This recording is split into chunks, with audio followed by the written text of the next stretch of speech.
Real Madrid, Kylian Mbappé a choisi son numéro. Kylian Mbappé, 25 ans, va enfiler cet été la mythique tunique blanche du Real Madrid. Un rêve de gosse pour le Bondinois. Mais beaucoup se demandent quel numéro va porter le Français. A priori, ce ne sera pas le 7, qui est la propriété de Vinicius Junior. Sauf si le Brésilien décide de le lui laisser. Il pourrait aussi récupérer le numéro 10, puisque Luka Modric va quitter le club en fin de saison. Mais c'est finalement un autre numéro que Mbappé devrait choisir. Selon AS, le capitaine de l'équipe de France devrait hériter du numéro 9. Il était la propriété de Karim Benzema, avant son départ en fin de saison dernière. Le média ibérique ajoute que le joueur du PSG veut être présenté au stade Santiago Bernabéu avant l'Euro 2024, qu'il disputera avec la France. Zinedine Zidane et Jude Bellingham font un carton. Il y a quelques jours, Zinedine Zidane et Jude Bellingham ont pris la pose ensemble. Les deux stars sont les égéries d'une nouvelle collection haut de gamme nommée Y3. Celle-ci est le fruit d'une collaboration entre Adidas, le Real Madrid et le japonais Yohji Yamamoto.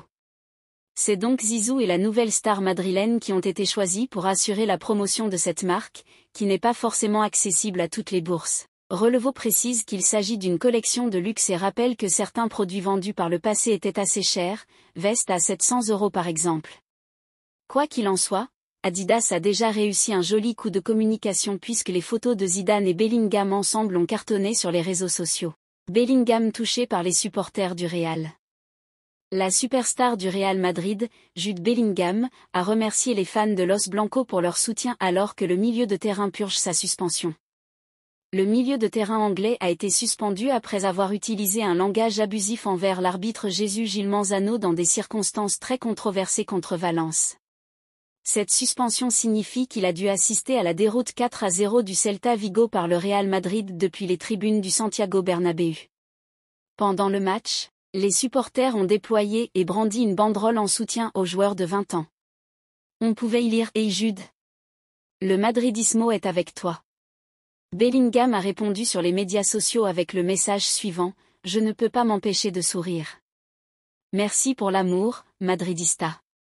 Depuis son transfert sensationnel du Borussia Dortmund vers la capitale espagnole, le milieu de terrain anglais a enflammé le championnat, dont il est actuellement le meilleur buteur avec 16 réalisations en 22 matchs. Son rendement s'est considérablement ralenti au cours du dernier mois, mais il reste un joueur clé dans le dispositif de Carlo Ancelotti. Le Real en grande forme. Le Real Madrid est actuellement en tête du championnat et semble être l'équipe la plus susceptible de remporter le trophée cette saison. Il a accumulé 69 points en 28 matchs et compte 7 points d'avance sur Gérone, 2e, et 8 sur Barcelone, 3e. Ils n'ont perdu qu'un seul match en championnat jusqu'à présent, contre leurs rivaux de l'Atlético de Madrid. L'ancien milieu de terrain de Birmingham City manquera un autre match de championnat lorsque le Real Madrid affrontera Osasuna le 16 mars. Il sera disponible pour le match contre l'Athletic Club le 31 mars. Mercato Real Madrid, nouveau rebondissement pour Luka Modric. Luka Modric célèbre un but avec le Real Madrid. Alors que l'on se dirigeait vers des adieux de Luka Modric au Real Madrid en juin prochain après 12 ans et bons et loyaux services, le Ballon d'Or 2018 pourrait s'offrir une ultime arabesque quant à son avenir à 38 ans. Explication. Quand arrive le printemps, l'avenir de Luka Modric revient systématiquement sur le devant de la scène et pour cause. Cela fait plusieurs années que le Real Madrid, comme il en a pris l'habitude avec ses joueurs les plus âgés, prolonge d'une saison la star croate. Néanmoins, si l'on se fie aux médias espagnols, cette saison semble être sa dernière sous les couleurs merengues, lui qui est arrivé dans la capitale espagnole durant l'été 2012.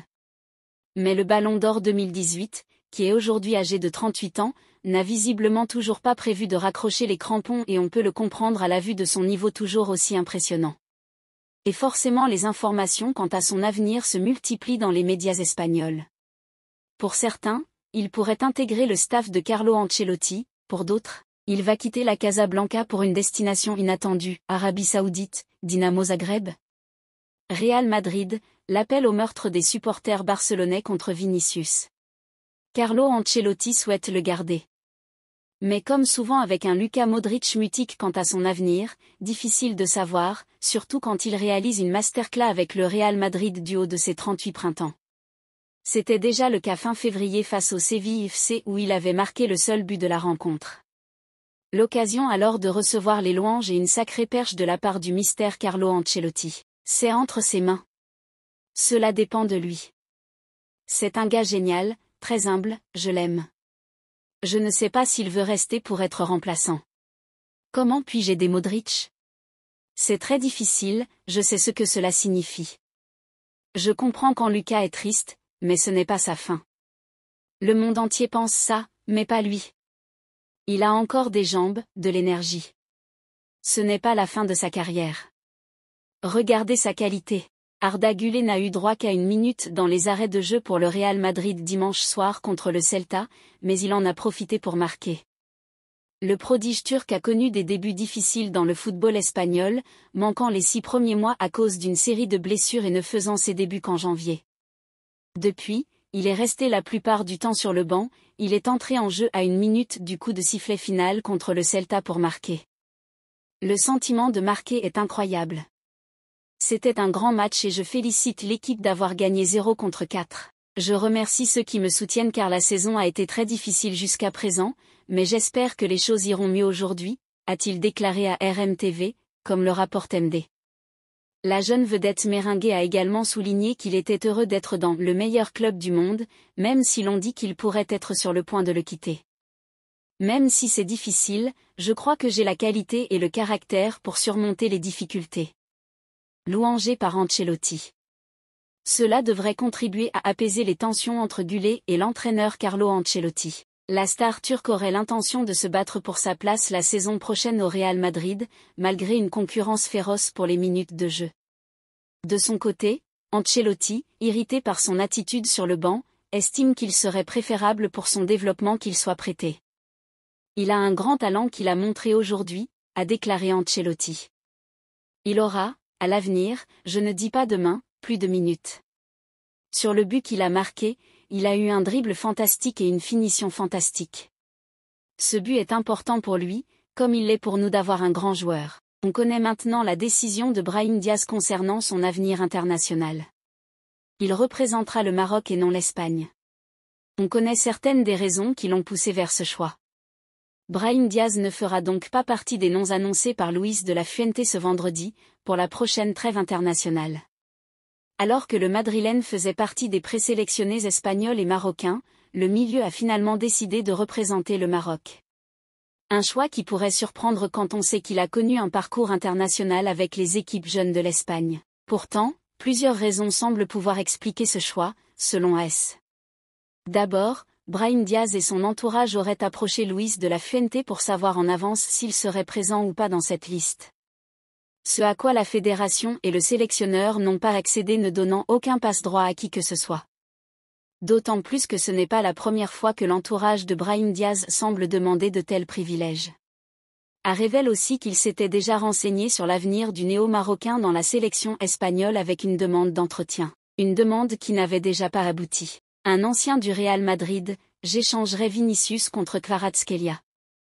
Vinicius Junior réalise encore une saison de haut niveau avec le Real Madrid, 16 buts et 8 passes décisives en 27 apparitions. Et pourtant, certains ne sont pas convaincus. L'attitude de Vinicius Junior peut agacer, elle agace nombreux de ses adversaires, les arbitres mais aussi une partie des supporters du Real Madrid qui estiment que le Brésilien devrait mieux se contrôler sur le terrain et plus encore quand il revêt la tunique de la Maison Blanche. En dehors de ça, le Brésilien est difficilement critiquable sur le terrain puisque son rendement est toujours très bon malgré le changement de système. Il a marqué 16 buts cette saison et a délivré 8 passes décisives en seulement 27 apparitions. Il a aussi pris la relève de Bellingham lors des derniers matchs, 4 buts en 3 matchs, pour permettre au Real de maintenir les bons résultats. Il ne fera pas plus à cause de son cerveau.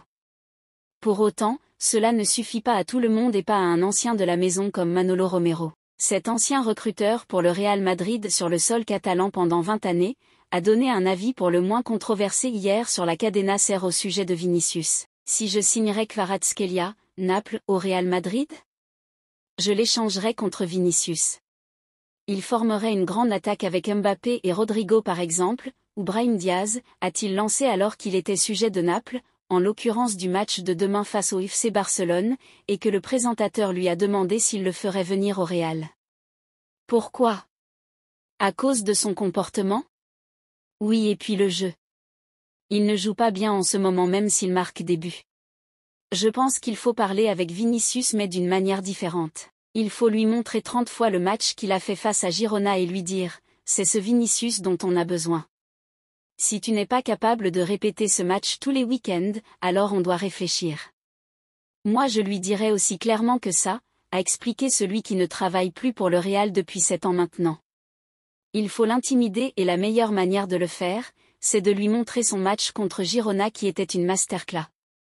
C'est ça qu'il doit faire.